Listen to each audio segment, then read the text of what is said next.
قل هل يستوي الذين يعلمون والذين لا يعلمون إنما يتذكر أولو الألباب أشهد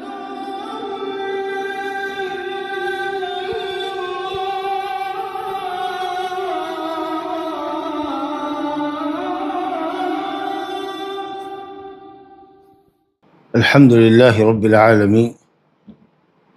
والصلاة والسلام على خير خلقه محمد وعلى آله وأصحابه ومن اهتدى بهديه إلى يوم الدين. أما بعد، فعن أنس رضي الله تعالى عنه قال قال رسول الله صلى الله عليه وسلم البزاق في المسجد خطيئة وكفارتها دفنها، متفق علیہ۔ باب المساجد کی یہ حدیث آپ کے سامنے پڑھی گئی جس کا تعلق مسجد میں تھوکنے سے ہے۔ ہم اس سے پہلے پڑھ چکے ہیں کہ اگر کسی کو مسجد میں کسی کو تھوک آئے تو اپنی بائیں طرف پھینکے، اگر کوئی مصلی اس کے بائیں جانب نہ ہو، یا اپنے پاؤں کے نیچے پھینکے۔ اور بتایا تھا کہ یہ حکم صحرا کا ہے یا اس زمین کا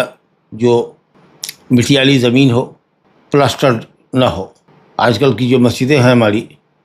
وہ پلاسٹرڈ ہے، اس پر پتھر بچھائے گئے ہیں اور سجادہ یا قالین یا دریاں عمدہ قسم کی بچھائی جاتی ہیں۔ کیا حکم ہے ان کا؟ دیکھیے، حدیث ہے حضرت انس بن مالک رضی اللہ عنہ سے کہ رسول اللہ صلی اللہ علیہ وسلم نے فرمایا مسجد میں تھوکنا غلطی ہے، اور اگر کوئی یہ غلطی کر جائے یا اس غلطی کو کرنے پر اپنے آپ کو مجبور پائے اور یہ غلطی کر لے تو کفارہ یہ ہے کہ اس تھوک کو دفن کر دے۔ متفق علیہ روایت ہے۔ آپ جیسا کہ دیکھ رہے ہیں کہ دفن کرنے کا مطلب یہ ہے کہ نیچے کی مٹی اوپر، اوپر کی مٹی نیچے ڈال دے، نیچے کی ریت اوپر ڈال دے، اوپر کی ریت نیچے، جس پر تھوک کھڑا ہے وہ نیچے چلی جائے اور نیچے کی مٹی اوپر آ جائے، یہی دفن کرنے کا مطلب ہوگا۔ لیکن یہاں تو پتھر ہے یا مصلی ہے، سجادہ یا قالین دری ہے، اس پر دفن کرنے کا کیا مطلب ہوگا؟ تو اسی لیے اہل علم نے فرمایا ہے کہ مسجد میں تھوکنا حرام ہے، کیونکہ یہ مسجد کی توہین ہے اور مسجد میں بیٹھنے والے نمازیوں کی بھی توہین ہے۔ نبی کریم صلی اللہ علیہ وسلم نے مسجد میں تھوکنے کو غلطی شمار کی، جو تھوکنے والے کے اوپر لکھی جاتی ہے، اور اگر کوئی یہ غلطی کر لے، یہ معصیت اگر کوئی کر لے تو کفارہ اس کا یہ دے کہ اس کو دفن کرے۔ جیسا کہ میں نے عرض کیا کہ یہ دفن کرنے کا حکم یہ بتا رہا ہے کہ زمین یا تو ریتیلی ہو مسجد کی، یا پھر کچی مٹی ہو جس کو اوپر سے نیچے کیا جا سکتا ہو۔ جو آج کل کی عام مسجدوں میں جو پلاسٹرڈ ہے یا جس پر ٹائلس یا پتھر ماربل بچھے ہوئے ہوتے ہیں، یا اور اس کے اوپر سے بھی قیمتی دریاں اور قالین بچھائی گئی ہوتی ہیں، اس میں یہ حکم نہیں ہے۔ اس لیے اہل علم نے کہا کہ کسی بھی حال میں مسجد میں تھوکنا اب جائز نہیں ہے۔ اگر آدمی تھوکنے پر اپنے کو مجبور پائے اور اس کی مجبوری ہو تو فوراً ہی اس کو کپڑے میں لے لے، مندیل میں، رومال میں، یا چادر کے کونے میں، کھٹ میں، یا کوئی کپڑا ہے اسی کپڑے کے اندر اس کو لے لے، ایسے تھوک لے اور اس کو تہ بتہ ایسے لپیٹ لے، تاکہ اور لپیٹ کر کے اس کو ایسے مسل دے تاکہ کپڑے میں لگ جائے اور تھوک یا کھکھاڑا نیچے مسجد میں نہ گرے۔ پھر من باب النظافہ، تھوک کھکھاڑا ناپاک نہیں ہے، من باب النظافہ اپنے کپڑے کو، رومال کو، چادر کے کنارے کو بعد میں دھو لے۔ مسلم میں ابو ذر غفاری رضی اللہ عنہ سے ایک روایت ہے، نبی صلی اللہ علیہ وسلم نے فرمایا عرضت علی اعمال امتی، میرے اوپر میری امت کے اعمال پیش کیے گئے، یعنی لیلۃ المعراج میں اچھے اعمال بھی پیش کیے گئے، برے اعمال بھی پیش کیے گئے۔ تو میں نے اچھے عملوں کے اندر، امت کے اچھے عملوں کے اندر پایا راستے سے تکلیف دہ چیزوں کا ہٹانا۔ جس نے بھی راستے سے تکلیف دہ چیزوں کو ہٹایا ہو، یہ اس کی نیکی ہے، یہ ایک عمل حسن ہے جو میں نے اپنی امت کے نام اعمال میں پایا۔ اور امت کے برے عملوں میں اس تھوک اور کھکھاڑے کو ہم نے پایا جو مسجد کے اندر ڈالا گیا ہو اور دفن نہ کیا گیا، یعنی لوگوں نے ایسے ہی اس کو چھوڑ دیا۔ تو اگر آدمی تھوکے تو دفن کر دے، کیونکہ تھوکنا معصیت ہے۔ لیکن اس کا یہ بھی مطلب نہیں کہ آدمی جان بوجھ کر کے تھوکے اور اس کو دفن کر دے، تھوکے اور دفن کر دے۔ اگر ایسا کبھی ہو جائے تو اس غلطی کا کفارہ یہ دے کہ نیکی کا کام کرے کہ اس کو صاف کر دے. لیکن جان بوجھ کر کے گناہ کرنا اور پھر اس کا کفارہ نیکی سے پیش کرنا یہ صحیح نہیں ہے. یہ جائز نہیں ہے کہ آدمی عمداً گناہ کرے اور اس کے پیچھے مکفرات کو یا کوئی گناہ کو مٹانے والی کوئی چیز یا نیکی کا کام کرے. اگر ایسی غلطی کبھی ہو جائے تو پھر اس کا کفارہ یہ ہے کہ اس کو دفن کر دے. اور جیسا کہ میں نے ابھی آپ کو بتایا کہ مسلم میں حضرت ابو ہریرہ رضی اللہ عنہ سے روایت ہے کہ اگر تم میں سے کسی کو تھوک آئے تو وہ آدمی اپنی مندیل کے اندر بائیں طرف تھوکے اپنے قدم کے نیچے. اگر وہ بھی نہ پائے تو ایسا کرے اور آپ نے کپڑا لیا اور کپڑے کے اندر تھوکا اور اس کو ایک دوسرے کے اوپر تہمتہ پلٹایا. تو اگر مسجد میں تھوکنے پر مستر ہے تو پھر بائیں طرف تھوکے اگر مٹی ہے تو, اور پھر اس کو دفن کر دے, مٹی کے اندر اس کو گم کر دے تاکہ کسی مسلمان کے کپڑے میں نہ لگے یا اس کے پاؤں میں نہ لگے, اذیت محسوس نہ کرے. اس سے حکم ہوا کہ اس کو دفن کر دو. اس کے سوا کوئی کفارہ نہیں ہے, مالی کوئی جرمانہ نہیں. لیکن اگر مسجد مفروش ہو جیسا کہ آج کل حال ہے کہ اس پر قالین وغیرہ بچھائی گئی ہوتی ہے تو اہل علم نے کہا کہ کسی بھی حال میں ایسا نہیں کرنا چاہیے. اور آدمی کو مندیل وغیرہ, آج کل تو کاغذ کا رومال مندیل پایا جاتا ہے, ٹیشو پیپر. مسجدوں کے اندر بھی ماشاءاللہ اچھی جو عمدہ مسجدیں ہوتی ہیں جہاں کے ذمہ دار محسوس کرتے ہیں, خاص کے عرب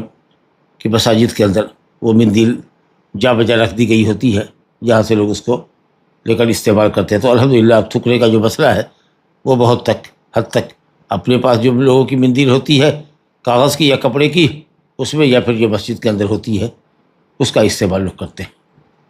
لیکن اگر یہ سب بھی کچھ نہ ہو اور اگر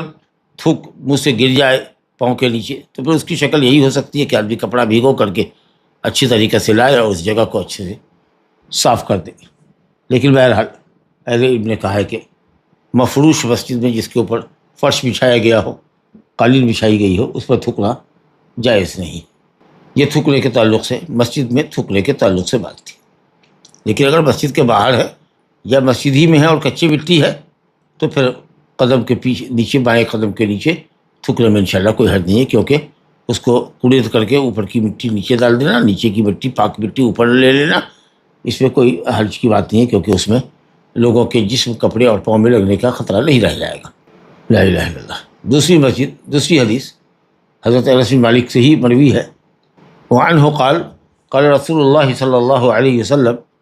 لا تقوم الساعة حتى يتباهى الناس في المساجد اخرجہ الخمسہ الا الترمذی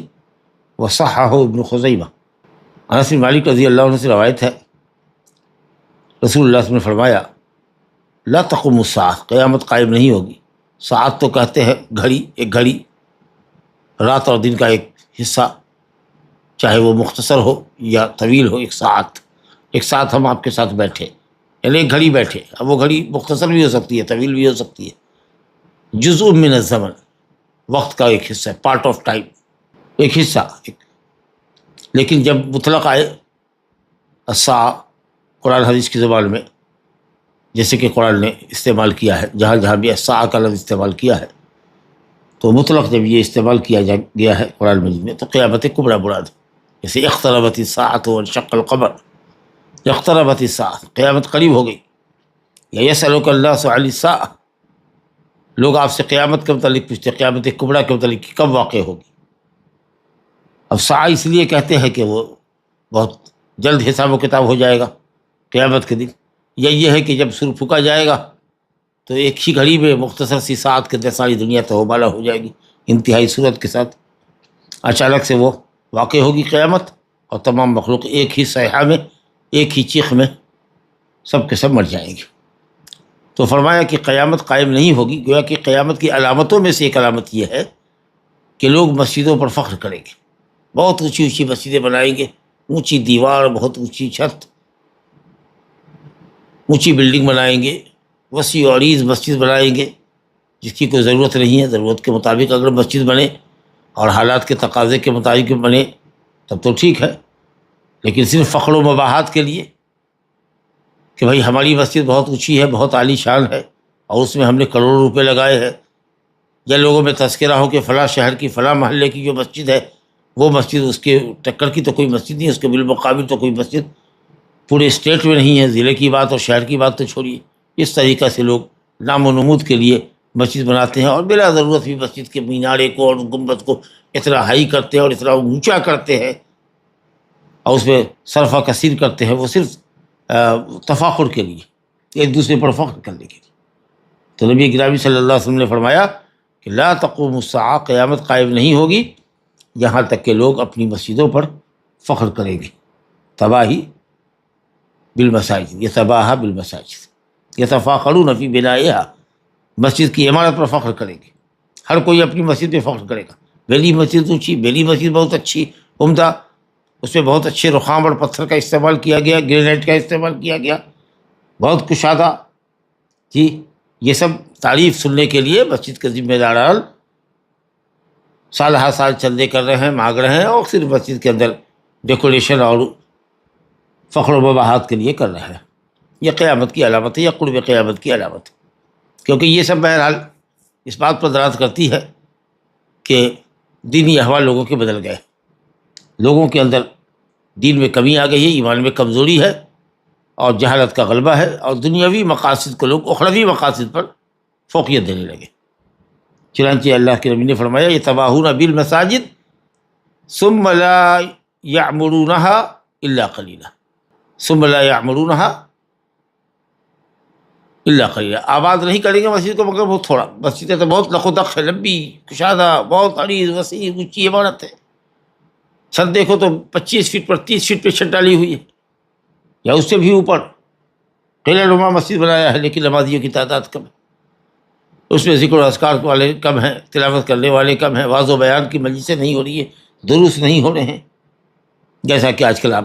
دیکھ رہے ہیں، یا بعد کے اندر بھی جو خلفاء آئے، خاص کر کے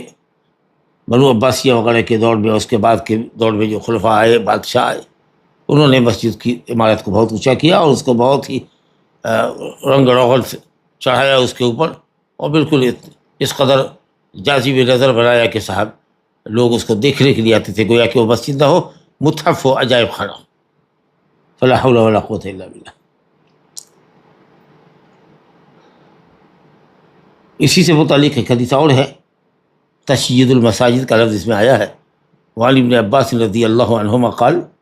قال رسول اللہ صلی اللہ علیہ وسلم ما امرت بتشیید المساجد، اخرجہ ابو داؤد وصححہ ابن حبان۔ ما امرت بتشیید المساجد، ابن عباس رضی اللہ عنہ کی حدیث ہے، آپ صلی اللہ علیہ وسلم نے فرمایا مجھے حکم نہیں دیا گیا ہے کہ میں مساجد کی تشیید کروں۔ شیدہ، جو شیدہ تشیدہ پہلے رفع البنا و تطویل ہو، عمارت کو بہت اونچا کرنا اور خوب لمبا کرنا، جی تو اس کا مجھے حکم نہیں دیا گیا۔ یہ تشیید المساجد، مسجد کی تشیید کا، بلند و بالا اور طویل و عریض مسجد بنانے کا مجھے حکم نہیں دیا گیا۔ اسی سے قرآن میں آیا نا وَلَوْ كُنْتُمْ فِي بُرُوجٍ مُّشَيَّدَةٍ أَيْنَمَا تَكُونُوا يُدْرِككُمُ الْمَوْتُ وَلَوْ كُنْتُمْ فِي بُرُوجٍ مُّشَيَّدَةٍ، چاہے اونچے سے اونچے برجوں میں کیوں نہ ہو، برجوں میں کیوں نہ ہو، بڑے بڑے محل میں اور قلعے میں بند کیوں نہ ہو، موت تمہیں وہاں بھی پہنچے گی۔ تو کہا گیا کہ مجھے اس بات کا حکم نہیں دیا گیا۔ اور حدیث کا اگلا ٹکڑا ہے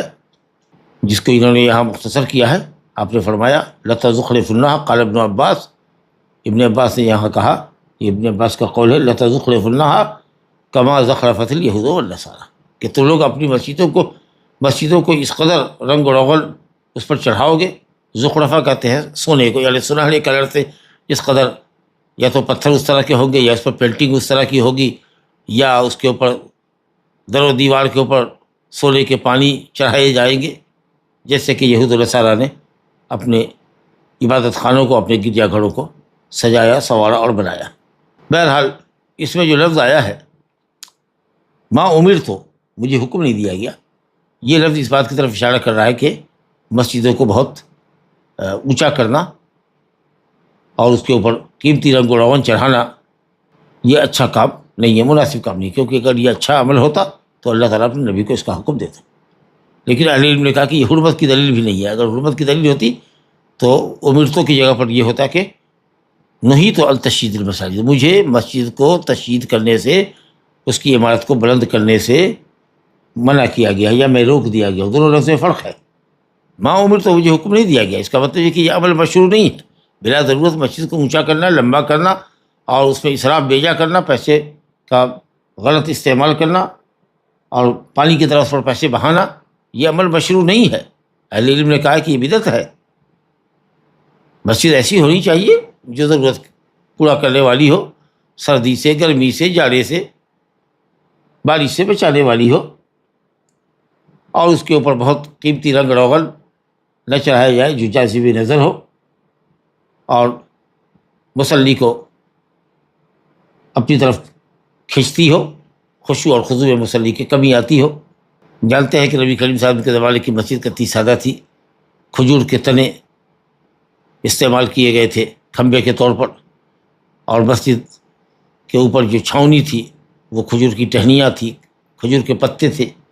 سیدنا ابوبکر صدیق رضی اللہ عنہ کے زمانے میں کچھ بھی اس میں چینجنگ نہیں آئی. البتہ حضرت عمر فاروق رضی اللہ عنہ نے کھمبے بدل دیے، کھمبے کمزور ہو گئے تھے تو کھمبے بدل دیے، اور کچی اینٹوں کا استعمال کیا، اور ٹہنیوں کا کھمبے بدل دیے لکڑی کے. جب حضرت عثمان غنی رضی اللہ عنہ کا زمانہ آیا تو اس میں مسجد کے اندر اضافہ بھی ہوا، اس کی لمبائی اور چوڑائی کو بڑھایا گیا، اور پھر انہوں نے پتھر بھی منقش استعمال کیا، چونے اور گچ وغیرہ سے اس کی پتھروں کی جڑائی کی، اور جو چھاؤنی تھی کھجور کے چھال اور ٹہنیوں سے اور پتوں کی، اس کو ہٹا کر کے انہوں نے ساگوان کی لکڑی بچھوا دی. مگر اس حد تک بھی نہیں کہ وہ زخرفہ کے اندر آئے اور تزخرف کے اندر آئے یا تباہی کے اندر آئے یا تفاخر کے اندر آئے. حالانکہ اس حالت پر بھی بعض اہل علم نے، صحابہ نے اور تابعین نے اعتراض جتایا. تو حضرت عثمان غنی رضی اللہ عنہ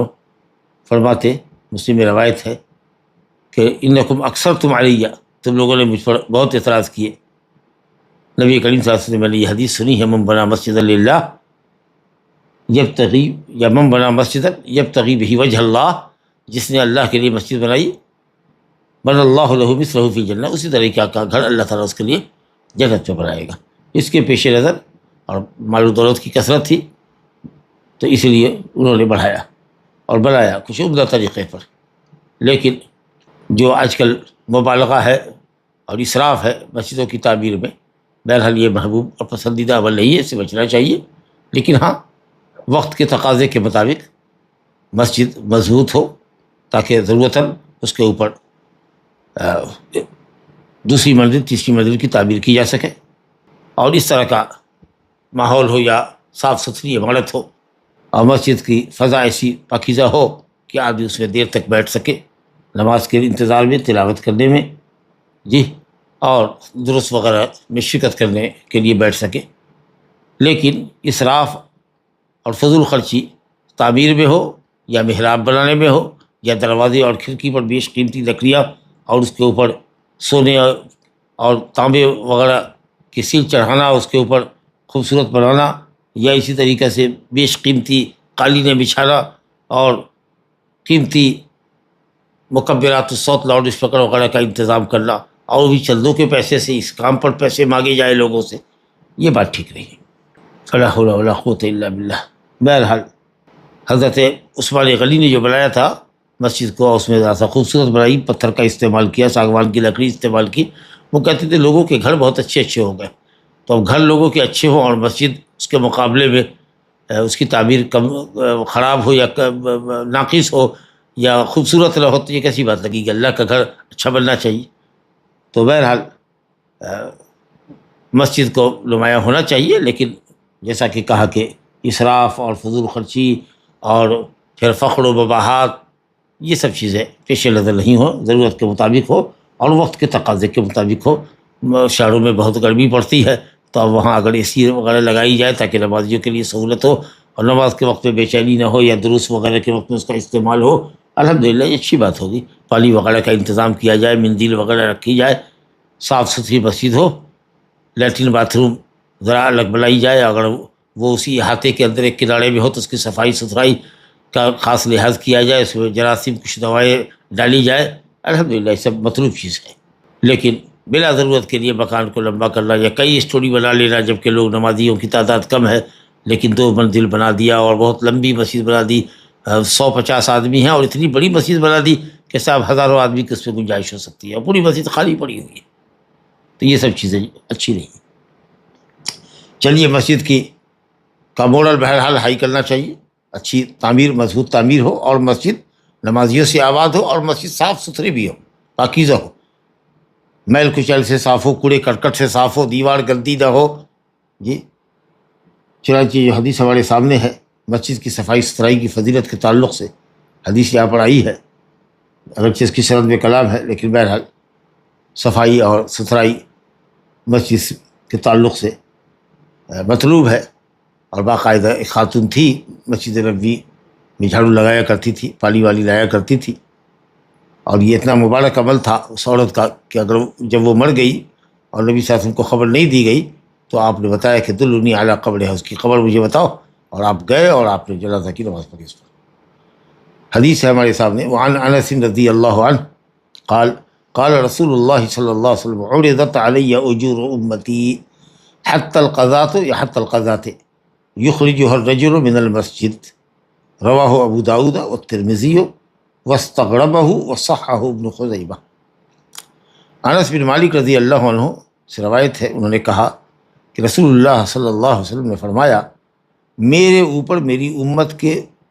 اجر و ثواب پیش کیے گئے، یعنی وہ اعمال پیش کیے گئے جو امت کے اجر و ثواب کا باعث ہے، اور یہ پیشی جو آپ پر کی گئی ہوئی یہ لیلۃ المعراج میں. عام طریقے سے اہل علم اسی پر محمول کرتے ہیں، جب تک کہ کوئی خاص بات نہ ہو کہ عالم مثال میں پیش کیا گیا یا خواب میں پیش کیا گیا، جب تک اس طرح کی وضاحت نہ ہو سمجھا جائے گا کہ لیلۃ المعراج میں جب آپ گئے تو آپ کے اوپر امت کے اعمال پیش کیے گئے کہ جو باعث اجر و ثواب ہے. تو اس میں آپ نے دیکھا کہ قضاء کہتے ہیں چھوٹے سے ٹکڑے کو، عام طریقے سے آنکھوں کے اندر جو پھلیاں پڑی ہوئی ہوتی ہے، جو میل کچیل ہوتی ہے آنکھ کے کنارے میں، یا کوئی تنکا پڑ جاتا ہے یا مٹی پڑ جاتی ہے، یا گھروں کے اندر جو چھوٹے چھوٹے کوڑا کرکٹ ہوتے ہیں، کاغذ کے ٹکڑے سب ہوتے ہیں چھوٹے چھوٹے، اس سب پر بھی قضاء کا لفظ بولا جاتا ہے. تو اتنی چھوٹی چیز آدمی مسجد سے نکال دیتا ہے، اس کو بھی ہم نے امت کے اجر و ثواب میں پایا اور اس کو بھی عمل خیر کے اندر شمار کیا گیا تھا، اس پر اجر و ثواب لکھا گیا تھا. تو ظاہر ہے کہ جب اتنی چھوٹی بات بھی اجر و ثواب کی بات ہے کہ کوئی کاغذ کا ٹکڑا ہو، کوئی کسی اور چیز کا ٹکڑا ہو، آپ اس کو نکال کے مسجد سے باہر پھینک دیں تو مسجد کی میں جھاڑو لگانا، صفائی کرنا، اس کی قالین وغیرہ کو، اس کی چادر وغیرہ کو باہر جھاڑ دینا، گرد و غبار کو صاف کرنا، اس کی دیواروں پر جو مکڑے کے جالے ہوتے ہیں وہ سب کو ختم کر دینا، صفائی ستھرائی مسجد کی رکھنا، ظاہر ہے کہ یہ بہت بڑا عمل ہوگا. اچھا، اسی حدیث کو یہاں پر انہوں نے مختصر کیا، لیکن آگے اور بھی حدیث ہے اسی کے اندر جو ابو داؤد کے اندر روایت آئی ہے، ترمذی میں، ابن خزیمہ وغیرہ میں، اس میں اور بھی حدیث آئی کے ٹکڑے ہیں. وہ اس میں یہ ہے کہ صاحب میرے اوپر یہ تو ثواب کا عمل پیش کیا گیا، اس کے اندر آپ نے وہ ٹکڑے کو بھی دیکھا جو آدمی مسجد سے نکالتا ہے، چھوٹے ٹکڑے کو، قضاء کو،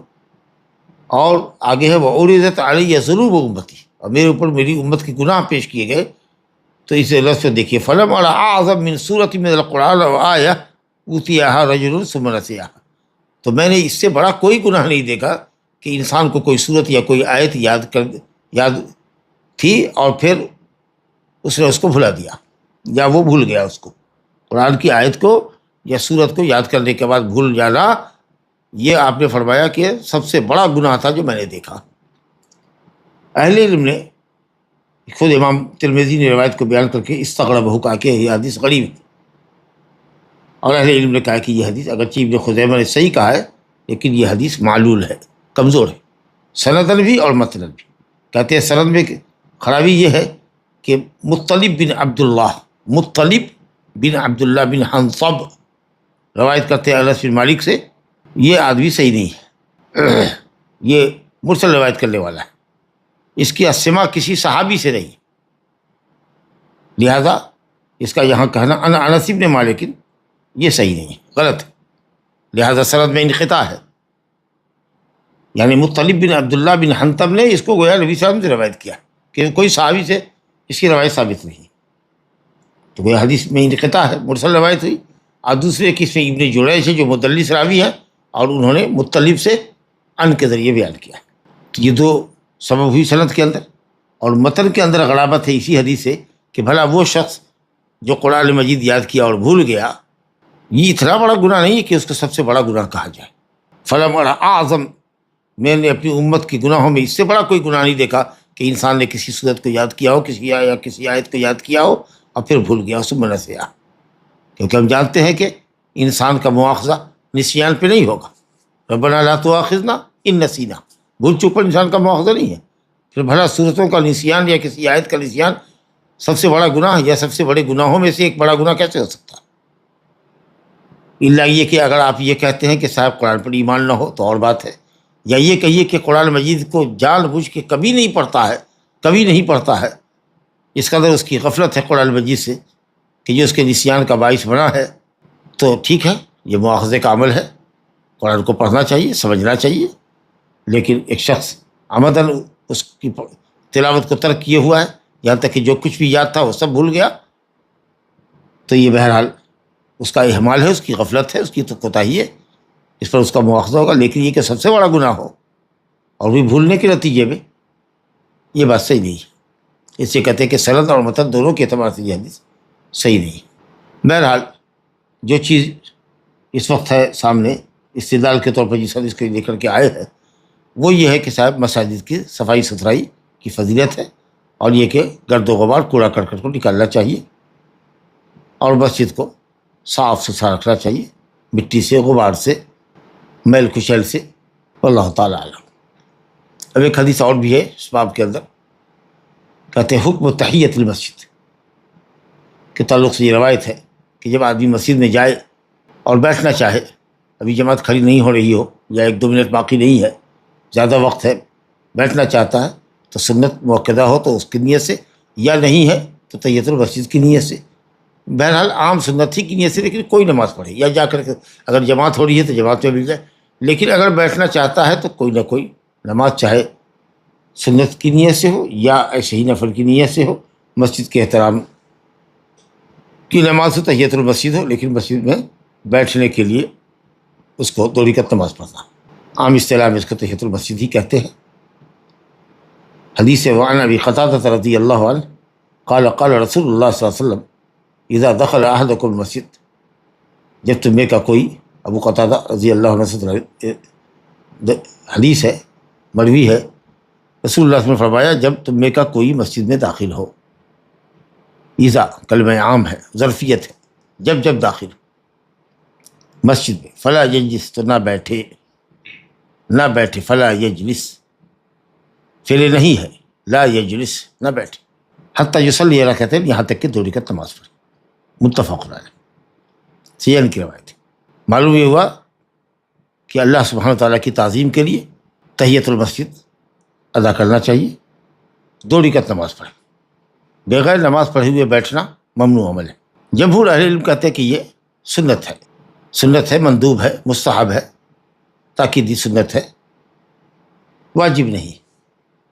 اور علماء ظاہریہ نے کہا کہ یہ واجب ہے، اور ابن حزم نے کہیں واجب کہا ہے اور کہیں پر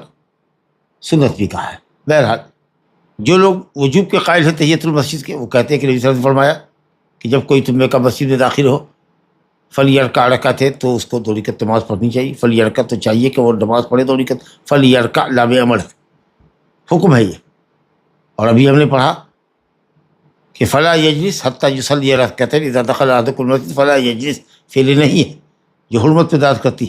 امر مطلق ہو تو وجوب پر، اور نہیں اسی طرح سے مطلق ہو، نہیں کا صیغہ فعل نہیں، تو وہ حرمت پر داد کرتی. وہ جمہور اہل علم کہتے ہیں، وہ جو طلحہ بن عبید اللہ کی روایت ہے وہ بھی صحیحین کی روایت ہے. ایک دیہاتی آیا، اس سے پوچھا کہ آپ پر کتنے وقت کی نماز فرض ہے؟ تو آپ نے کہا کہ 5 وقت کی نماز، 5 صلوات فرضہن اللہ فی الیوم واللیلہ، رات دن میں اللہ نے 5 وقت کی نمازیں فرض کی. کہا حل علی غیرہن، کہا ان کے علاوہ بھی کچھ ہے؟ قال لا الا ان تطوع، مگر یہ کہ تو تطوع کرے. تو گویا 5 وقت کی نماز فرض ہے، اس کے علاوہ سب تطوع. اور ایک حدیث اور بھی ہے، یہ جمعہ کے باب انشاءاللہ ہم پڑھیں گے. عبداللہ بن مسعود سے روایت ہے کہ ایک شخص آیا اور وہ لوگوں کی گردنیں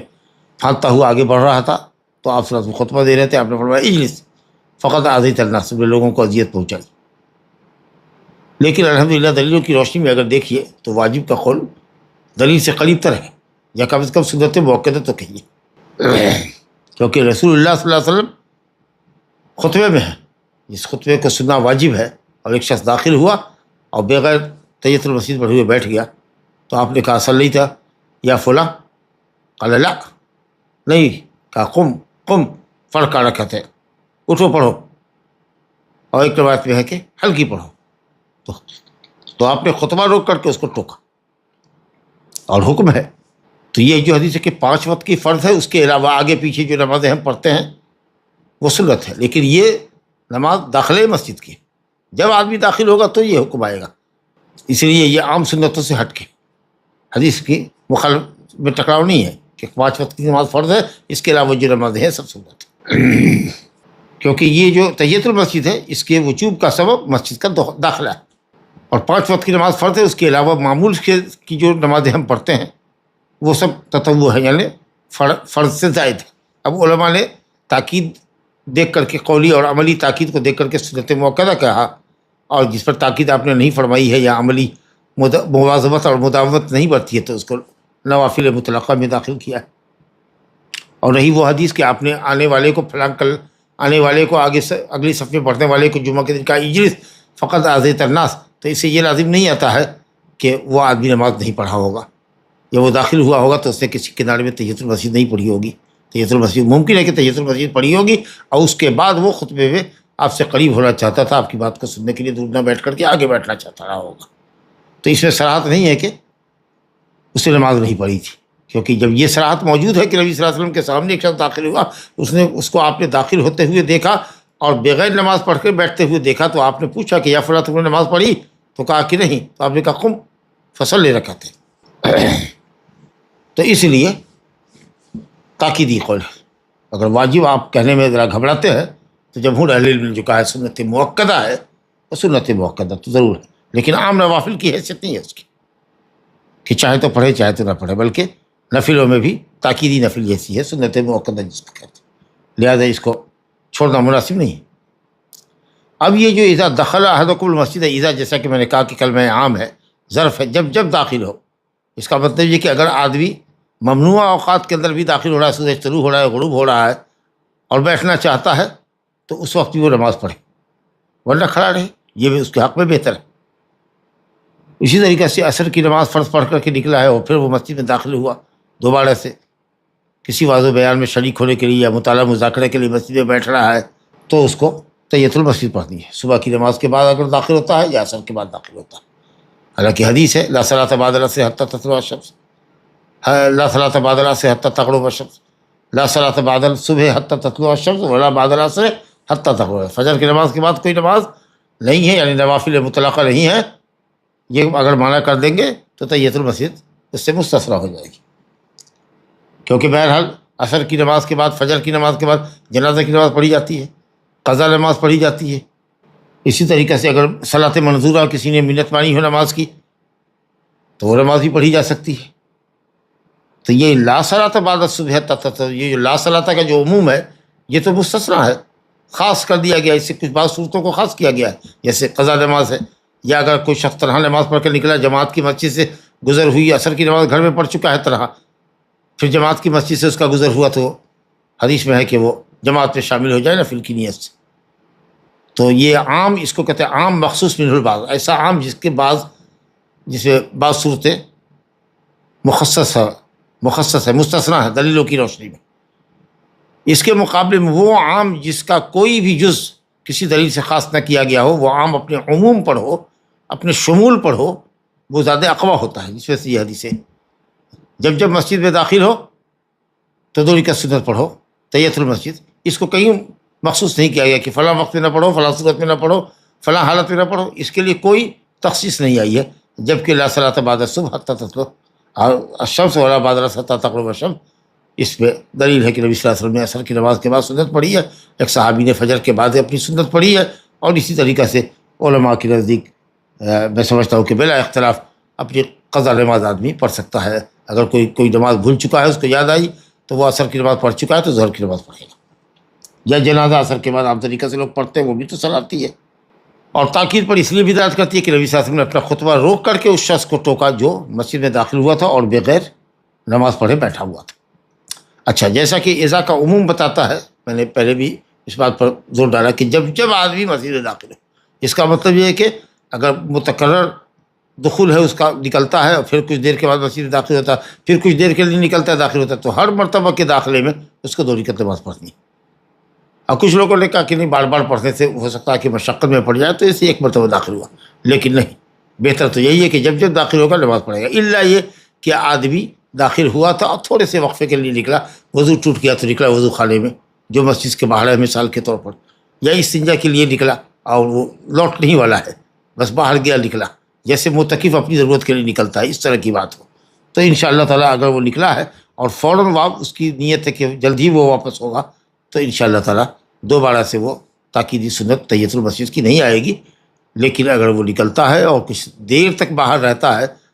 نکلنے کے ارادے سے نکلا اور پھر جب اس کی ضرورت پوری ہو گئی باہر کی، تو پھر مسجد میں وہ پلٹنا چاہ رہا ہے، تو اذا دخل احدکم المسجد کا عموم بتاتا ہے کہ جب وہ داخل ہو تو مسجد میں تحیۃ المسجد پڑھ کے بیٹھے۔ ھذا وباللہ التوفیق وصلی اللہ وسلم وبارک علی نبینا محمد وآلہ وصحبہ اجمعین۔ یہاں ہم باب المساجد سے فارغ ہوئے اور اب اہم چیپٹر باب صفت صلاۃ النبی، نبی صلی اللہ علیہ وسلم کی نماز کی کیفیت اور طریقہ کا باب ہوگا، جس کو انشاءاللہ تعالی ہم کل کے درس میں شروع کریں گے۔ اگر کوئی مسجد میں رہتا ہو یا مسجد میں ریپیئرز کا کام چل رہا ہے اور اس کے متعلق باہر جانا ہے پھر واپس آنا ہے، تو تحیۃ المسجد کا اہتمام کیسے کیا جائے؟ نہیں ہوگا، چونکہ وہ رہتا ہی ہے مسجد میں، مسجد کی دیکھ ریکھ کر رہا ہے، ایک مرتبہ گیا ہے تو اس کو نماز پڑھنا چاہیے، مسجد میں بیٹھا ہوا ہے تو اب پھر اگر وہ باہر کے کنسٹرکشن کو دیکھ رہا ہے اور پھر آ رہا ہے اندر اور پھر جا رہا ہے تو ایسا حکم نہیں ہے۔ کہا ہے کہ آدمی اگر مسجد سے نکلے، باہر نکلے اور جلدی لوٹے، وہ تو مسجد ہی کے اندر ہے اور مسجد کے امور کی دیکھ ریکھ کر رہا ہے تو کوئی حرج نہیں ہے۔ لیکن اگر مسجد سے آپ نکلے اپنے گھر کی طرف، اپنے گھر کی ضرورت کے لیے، بازار کی ضرورت کے لیے، سبزی وغیرہ لیا، کوئی مہمان آ گیا، آپ کو خبر ملی، آپ وہاں گئے، یا مان لیجیے کہ افطار وغیرہ کا انتظام ہے، وہ باہر سے انتظام کر رہے ہیں، مسجد میں لا رہے ہیں، تو وہ نکلنا نہیں ہے۔ نکلنے کرتے کہ آپ اپنی ضرورت میں نکلے اور پھر اس کے بعد جب پلٹے کچھ وقفے کے بعد، تو یہ دوبارہ داخلہ ہے، اس لیے تحیۃ المسجد پڑھیے۔ اگر کوئی ایسی مسجد ہے کہ عام نماز میں مسجد نہیں بھرتی لیکن جمعہ کے روز ساری مسجد بھر جاتی ہے، تو ایسی مسجد کو 2-3 منزل بنانا، اس کا کیا حکم ہے؟ اب بہرحال اگر ضرورت جمعہ کے لیے ہے اور کوئی مسجد نہیں ہے تو جمعہ کی رعایت کر کے بنائی جائے، مسجد جمعہ کی رعایت کر کے بنائی جائے، کیونکہ لوگ جمعہ میں آتے ہیں تو اس کی رعایت ضروری ہے۔ لیکن اگر جمعہ میں بھی 2 منزل میں کام چل جاتا ہے، تیسری منزل یوں ہی خالی پڑی رہتی ہے، تو جب تک ضرورت نہ ہو اس کو بنا کے یوں نہ چھوڑیں۔ لیکن اگر جمعہ میں حاجت ہے، ضرورت ہے، اور 5 وقتہ نماز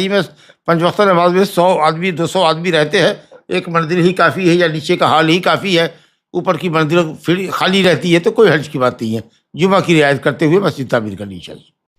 کوئی رینٹڈ جگہ پر مسجد چلائی جا سکتی ہے کیا؟ یعنی اگر کوئی جگہ کو کرائے سے لیا جائے۔ کرائے کی جگہ میں رکھنے کا کیا مطلب ہے؟ کرائے کی جگہ لے کر کے اگر آپ نے مسجد بنائی ہے، ابھی عارضی طور پر وہ مسلح ہے، جب وہ مسجد ہوگی تب تو وہ موقوف ہوگی، بلڈنگ خریدنی پڑے گی اور اس کو مسجد کے لیے موقوف کرنا پڑے گا، لیکن عارضی طور پر یہ ہے کہ صاحب آپ کرائے پر لے کر کے مسجد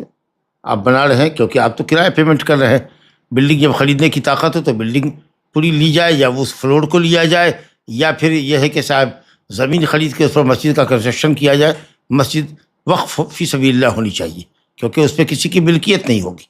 ابھی مکان کرائے پر ہے، ہو سکتا ہے کہ کل کو وہ مکان والا ایک ایگریمنٹ کے بعد، 1-2 سال کے ایگریمنٹ کے بعد آپ کو کہے کہ مکان خالی کر دیجیے،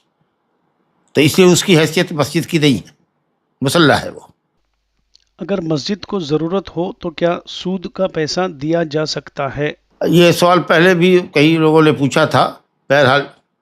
نہیں دینا چاہیے، مسجد نماز کے لیے ہے، ایسے ہی سننے میں اچھا نہیں لگتا ہے کہ کسی نے پیسہ دے دیا، لیکن اگر کسی نے دے دیا اور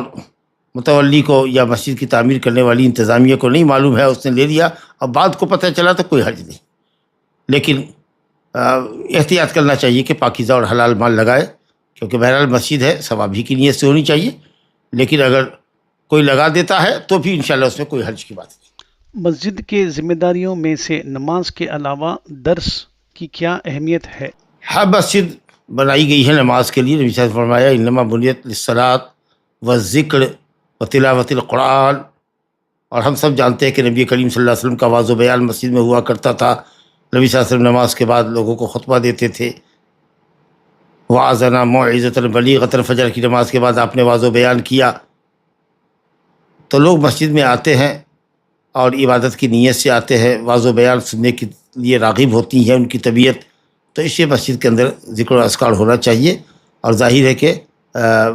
قرآن مجید پڑھنا, حدیث پڑھنا, یہ بھی ذکر کے اندر داخل ہے. اور نبی کریم صلی اللہ علیہ وسلم کے دروس ہوا کرتے تھے, بہت ساری حدیثیں ہیں اس باب میں. تو اس لیے مسجد تو اسی کام کے لیے ہے کہ اس کو نماز کے علاوہ اوقات کے لیے بھی استعمال کیا جائے. درس تو ہونا ہی چاہیے. نبی صلی اللہ علیہ وسلم کے زمانے میں تو وہ جیل بھی تھا, قید خانہ بھی تھا, وہاں فوج کشی بھی ہوتی تھی. نبی کریم صلی اللہ علیہ وسلم وہاں فوجوں کی تعین کرتے تھے, جہاد میں جانے والوں کی تعین کیا کرتے تھے. ضرورت پڑی ہے تو آپ نے اس پہ خیمے بھی لگوائے, جیسا کہ ہم نے پڑھا تھا کہ سعد بن معاذ اوسی رضی اللہ عنہ کا خیمہ وہاں نصب ہوا. ایک عورت جو کالی لونڈی کہیں سے بھاگ کر کے آئی اور مسلمان ہوئی, آزاد کر دی گئی تھی, اس کا خیمہ تھا. تو اس طرح سے مسجد تو بالکل ایک طرح سے اسلام کا پارلیمنٹ ہاؤس ہے. لیکن یہ ہے کہ اب تعلیم گاہیں الگ ہیں, باقاعدہ جامعات وغیرہ الگ ہیں, لیکن عصر کے بعد, مغرب کے بعد, فجر کے بعد مختلف اوقات میں دروس سے آباد کرنا, یہ در حقیقت مسجد کو آباد کرنا ہے. ذکر سے, نماز سے, تلاوت سے, واضح بیان سے, قرآن حدیث کے بیان سے آباد کرنا, یہی مسجد کے بنانے کا مقصد ہے. کیا جمعہ کے خطبہ کے دوران بھی تحیۃ المسجد پڑھنا چاہیے, اگرچہ کہ خطبہ سننا فرض ہے اور تحیۃ المسجد کو تاکیدی سنت مانا گیا؟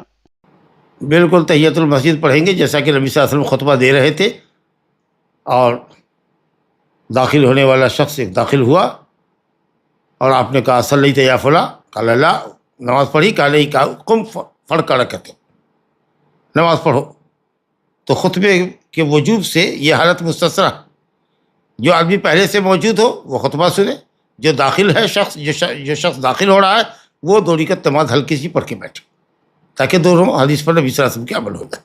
کیونکہ جب آپ نے یہ کہا کہ خطبہ سنو, کسی کو اشارے سے بھی منع نہ کرو, یہ بھی آپ ہی کا حکم ہے, اور یہ بھی آپ ہی کا حکم ہے کہ مسجد میں داخل ہونے والا بغیر تحیۃ المسجد پڑھے نہ بیٹھے.